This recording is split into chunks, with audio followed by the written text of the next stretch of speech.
Are we recording? Yes, we are. So welcome to another video. This video is nothing to do with flatability whatsoever, but I feel the need to make it. So this is just a one-off, and if you're interested in flatability in general, then there'll be a new video very, very shortly.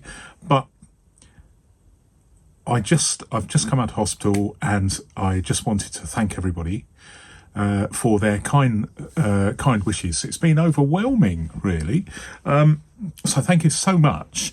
And I was receiving some of these kind messages while I was in different departments in the hospital, in sitting on chairs in corridors, lying on the floor at one point, lying in beds, and eventually I did get a bed. Yeah, thank you from the bottom of my heart. However, why am I making this video? Well, a couple of things. First of all, just to let you know that normal service, such as it is, will be resumed as soon as possible. I'm recording this on a Saturday. I got out of hospital yesterday.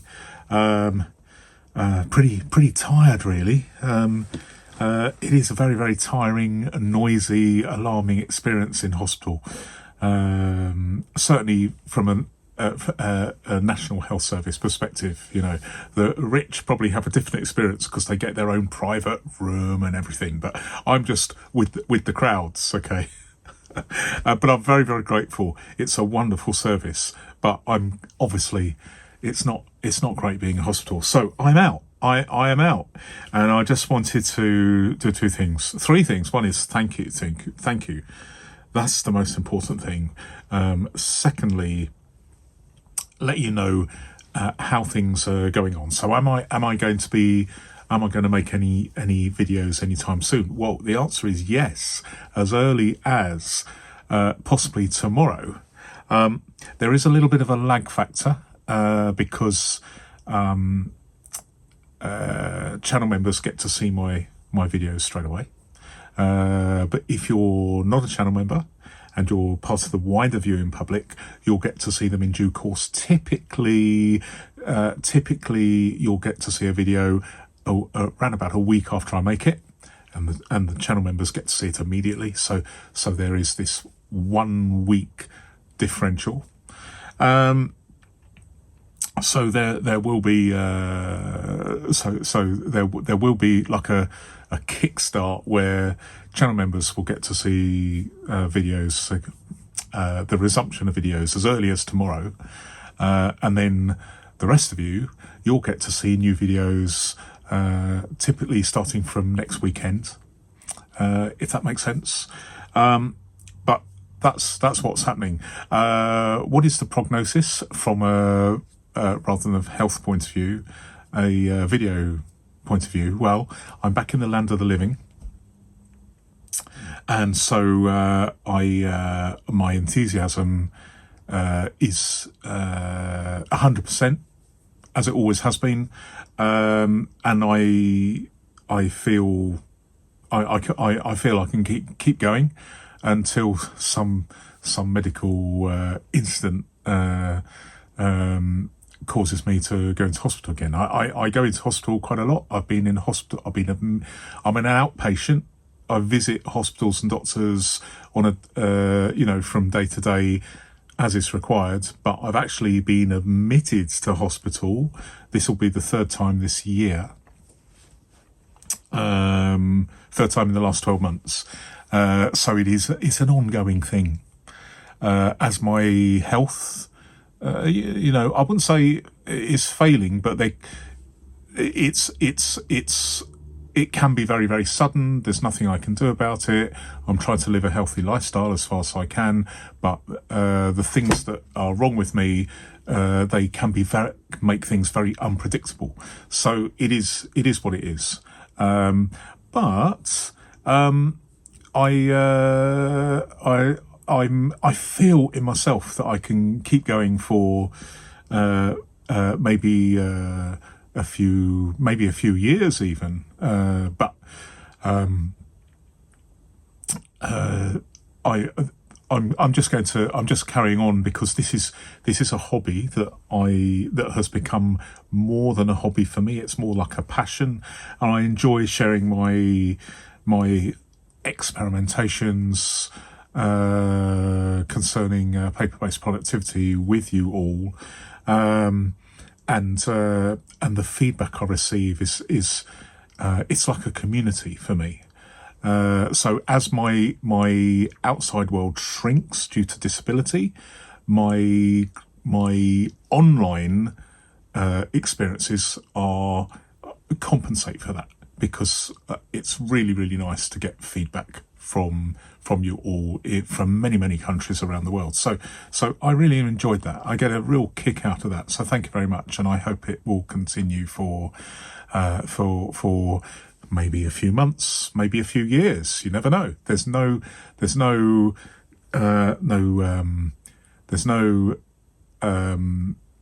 reason why that can't happen.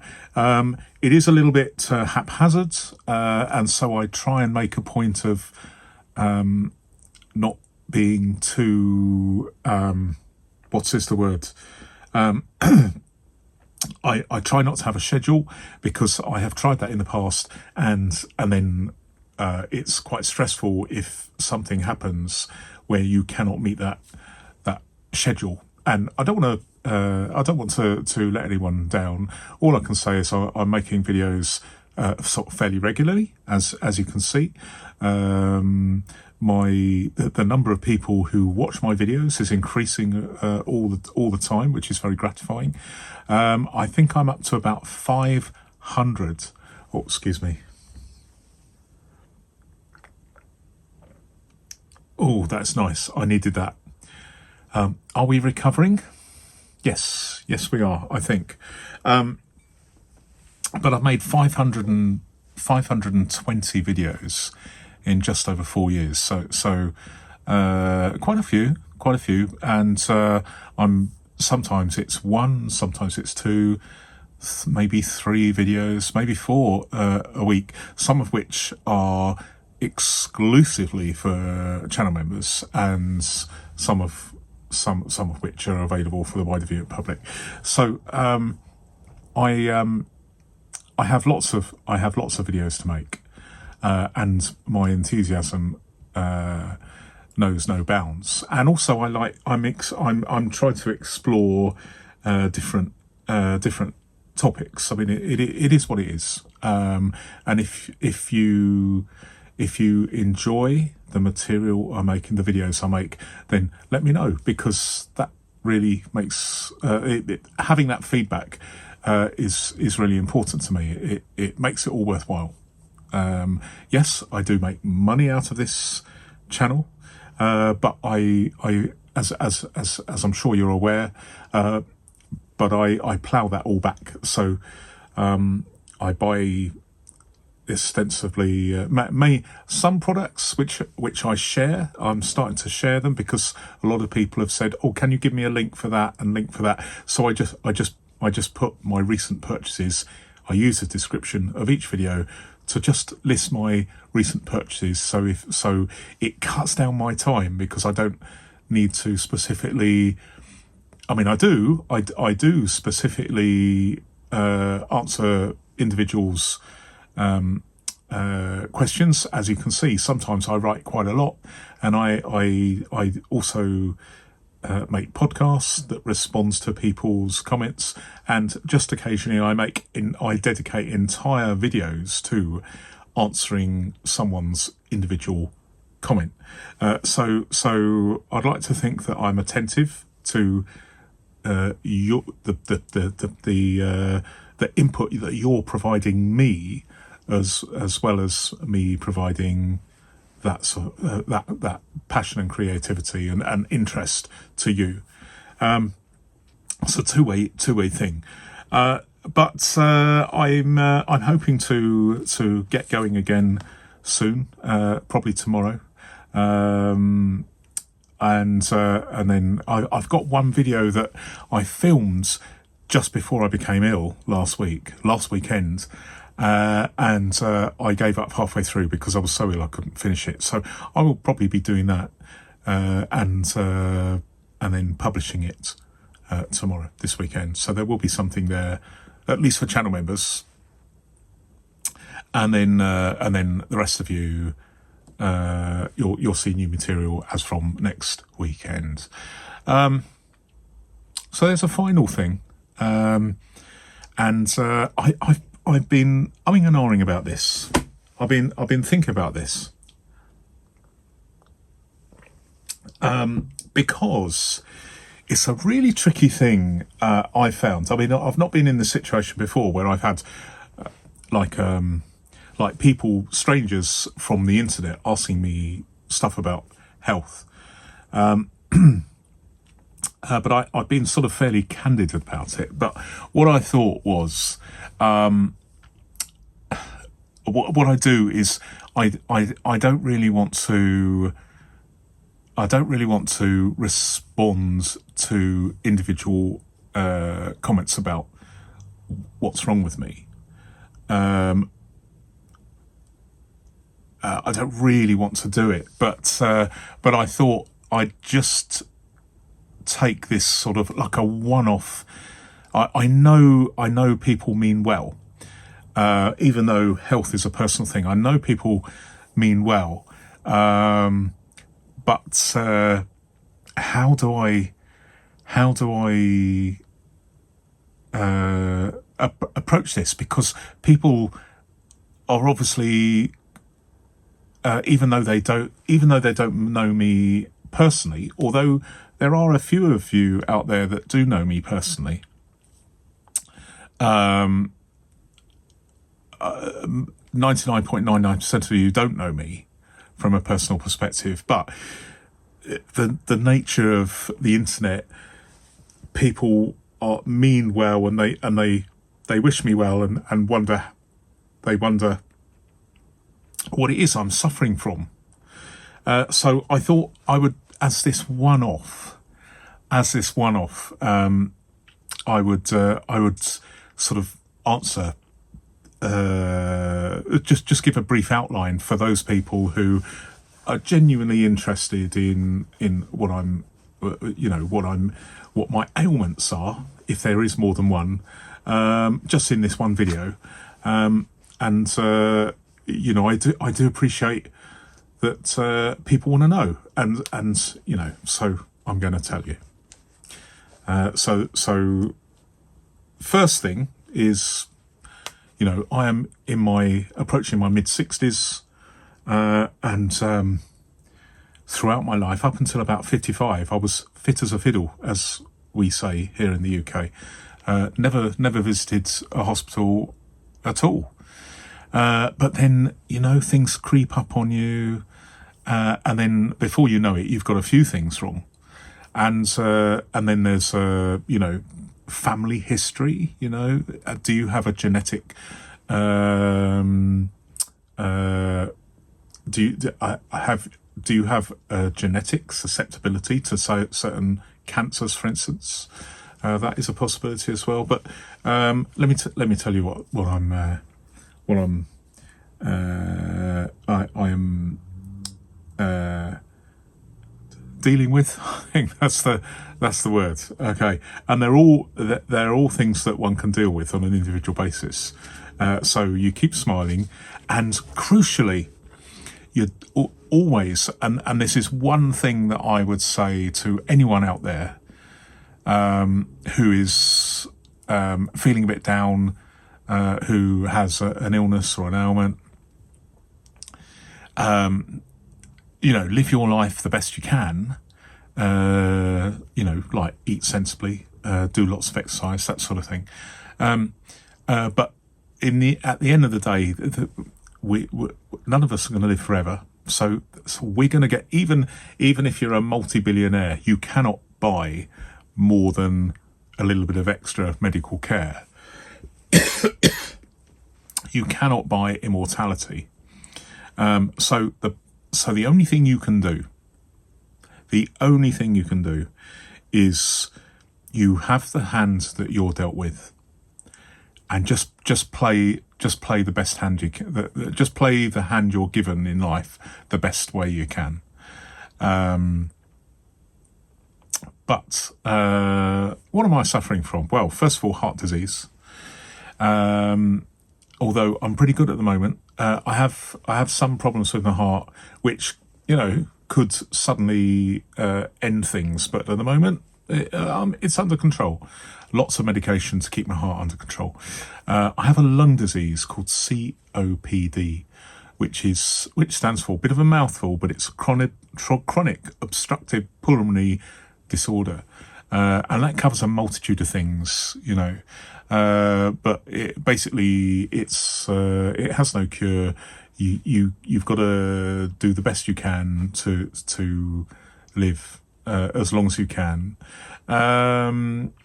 I have arthritis, which can limit. Like I've got arthritis in my left hand, which is the hand I write with, which is an absolute pain, literally sometimes.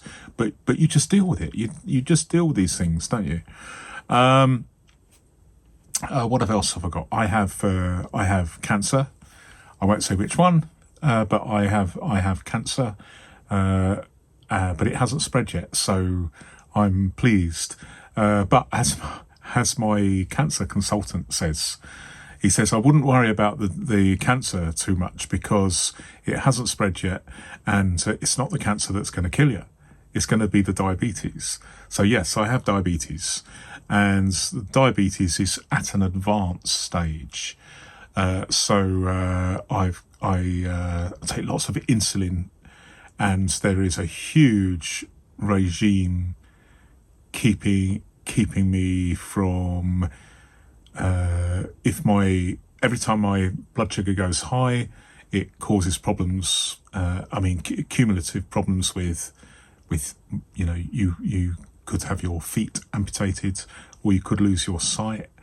So there are lots of things, but also crucially, if you have any sort of infection whatsoever, your body's ability to naturally suppress that infection is very, very low. So if I have a blister, which might reasonably be expected to heal within 48 hours, it can take a couple of months, which is really, really bad news. And I've got to have my gallbladder removed, but I cannot have it removed at the moment because of my diabetes. There's a 50-50 chance I wouldn't survive the operation if there was an infection. If it was open surgery rather than keyhole surgery. So there's a lot going on, and I have problems with my liver as well, and I've got problems with my kidney. So it's as we say here in the UK, it's the full Monty of ailments. Why have I been in hospital over the last few days? It's a gallbladder flare-up, which can be really, really serious. And it's the best way I can describe it. It's like having a heart attack, but 10 times more painful. And I have had a heart attack, so I know how painful a heart attack is. And this is it's just like something else, So when I have a gallbladder flare-up, because my body's immunity, because of diabetes, is so low, it means that they have to pump me full of antibiotics, and I have very, very low reaction to antibiotics because my body has become progressively more resistant to antibiotics. So they have to connect me up to drips to give me a powerful concoction of drugs to replicate the antibiotics but are more powerful. And the last time I was in, I had 60 of these drips. So that's more than an armful, isn't it? So it's it is. I mean, we all have our crosses to bear. Don't get me wrong, but I've got lots of small crosses to bear, all jiggling around inside me, all competing for the doctor's attention. So you go for CT scans and MRI scans, and everybody's great. In the NHS, we've got some wonderful nurses, wonderful doctors, but we are in crisis here. From a point of view of cancer survival rates, we are sadly, through lack of investment in UK health service, we are way behind countries like France, Denmark, Germany, Sweden, Norway. So we have much higher death rates. There's just not enough. There's just not enough anything. There's not even enough beds. So I'll just give you an example. So when you go to A&E, which stands for Accident Emergency, you get an initial triage, which is just to decide in where in the pecking order they're going to put you in the queue, because there is always a queue. So I guess I am like a third of the way up the queue. So not as important as from an immediacy point of view as a heart attack, but fairly high up there because although the gallbladder is not exactly a heart attack, it is very, very serious. But despite the severity of that issue, I still found myself sitting on a plastic chair in a waiting room for 48 hours without sleep. So that's very common. There was a guy there.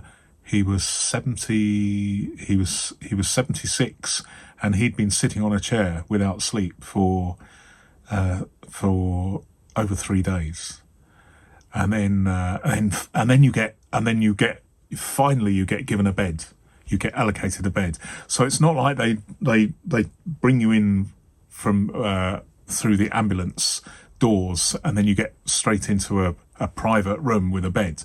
No, you've got to do this cold turkey thing where you've got to really mix it with people, like it's in a disaster zone, a hospital in a disaster zone somewhere in the world. And there's people lying on the floor, there's people wandering around with different ailments. You've got lots of mental health patients wandering around and screaming and shouting, and it's a real mix, it's interesting. But in my experience, having been in and out of hospital regularly for the last 5, 6, 7 years, it's getting much worse. But you have to deal with the hand you're dealt. I remember finally getting a bed, and there was some poor woman in her probably 80s, and she was wandering around. There are a lot of mental health patients who are stuck in hospitals because there's nowhere else for them to go, because of cutbacks and in provision, healthcare provision in the community. So hospitals are absolutely chocker full of mental health problems, health patients. Not a problem, they're service users, health patients, clients. But there was some woman in the middle of the night. I was trying to get to sleep, and she was screaming at me, saying that I had dropped her baby girl on the floor. And this is a woman in late 80s or 90s. So, real tough case. Really tough case. And in the end, that she had to move. They had to move her somewhere else because the patients on the wards just couldn't sleep. So this is, you see a lot of every aspect of humanity when you're in the UK hospital system. But I'm very proud of it because there are places that are where medical help is not available for people that can't afford it, as we know. So I imagine that if I was in America, I wouldn't get the treatment that I'm getting now, because I wouldn't be able to pay for it, because it would literally be maybe hundreds of thousands of pounds a year, Don't know for sure. But we are where we are. So I'm very, very grateful for the NHS, which was set up nearly 100 years ago here in the UK, to be free at the point of need. And we should be proud of that. I know things are difficult from a finance point of view, but it is what it is. So I've been in and out of this system. But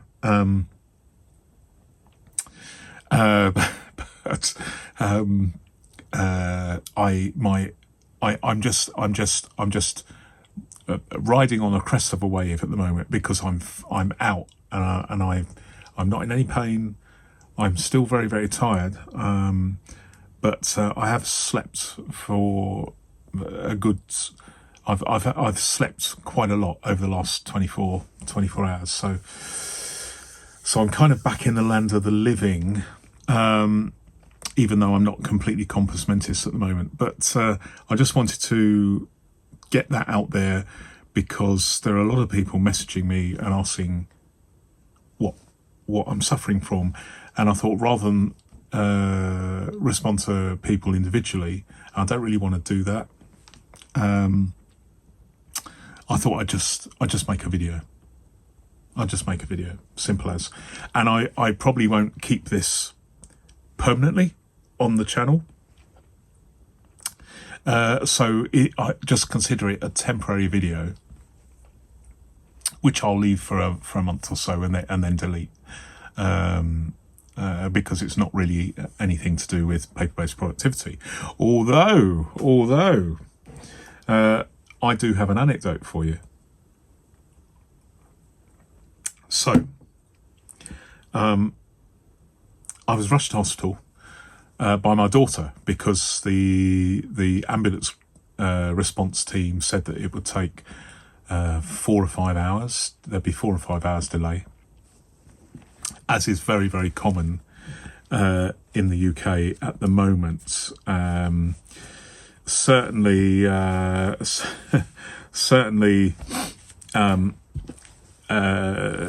here in the UK, if you have a heart attack, just get a taxi. Don't even bother getting an ambulance, because you'll be dead before they arrive. Such are the delays.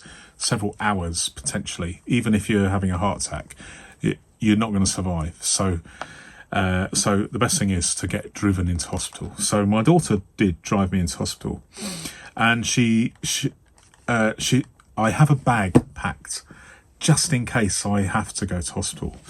And in there was, apart from my wallet, which is the filofaxes Portland D-rings, so it's my wallet, but it has around about 50 sheets of Clairefontaine paper, and tied to one of the treasury tags with my Tom Studio loop to attach it. Really handy. I also had this, which is my Me Plus diary, personal size, with this really nice pen loop that, and I just had 2 of these. I didn't have a fountain pen. I had 2 Pilot G2s. So I had 3 pens, and I did use this a little bit, and I did use this a little bit. So crucially, I had 2 methods of writing, and I had 3 pens. So that was it was really, really good that I have this system where I have a hospital bag packed. Doesn't obviously work if you have to get rushed from hospital and you're visiting someone. But I do have a bag for packs, so it's got some spare clothes, razor, although I didn't bother shaving, as you can tell, and some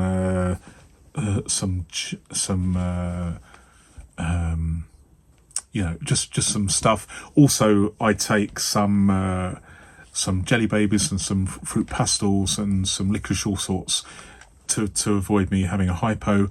I also have my insulation injection kit and a week supply of all my medications. So I'm very, very organised and some hospital ID paperwork. So I'm very, very organised with that. But here's the anecdote. So you remember I was talking about mental health patients, and there's a lot of them. So there are people in hospital with mental health issues and physical issues. And this lady came in to where we were sitting in a waiting room. And bold as brass, as we say in the UK, she picked up my backpack, put it on her shoulder, grabbed some drinking bottles from other patients. And bear in mind, I was sitting there, and she just grabbed it. I was on the floor by my seat. So I just stepped out the way and to see what she was going to do. And I positioned myself between her and the door into the corridor. And as she attempted to leave the waiting room, I said to her, "May I have my backpack back, please?" And so she gave it to me with a shrug of the shoulders, and then I said to her, "And I'll have the drinking bottles back too from my fellow patients." One of them had gone to the loo, and one of them was going for a CT scan. You know how it is. And it transpired that this lady was well known to hospital staff, and she was an alcoholic, and she regularly goes around picking up bottles because she's hopeful that there'll be some alcohol in the bottles. The hand sanitizer, the small squeezy bottles of hand sanitizer that we always put on our hands during the COVID crisis back in 2019 and 2020.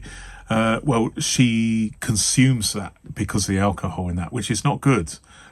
Don't drink the hand sanitizer because it's going to kill you. But it is the nature. So I have had, as you know, I've had one of these taken out my backpack, a backpack, which I lost completely a few weeks ago.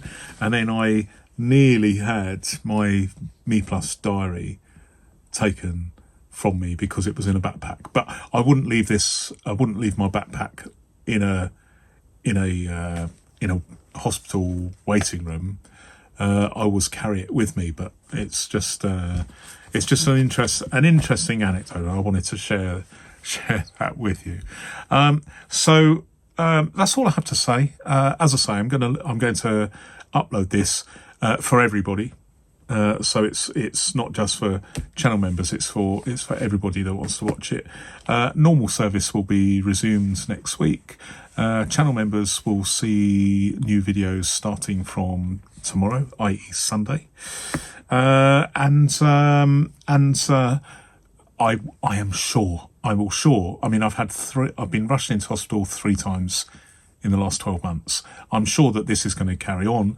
I guess that, all these ailments I have are things that are unlikely to be cured. So I'm just going to sink gradually, hopefully gracefully, but gradually into the arena of the unwell and become, where disability becomes more and more of an impingement on life. But where there's a will, there's a way. And as I said before, you've just got to deal to best effect the hands you are dealt with in life.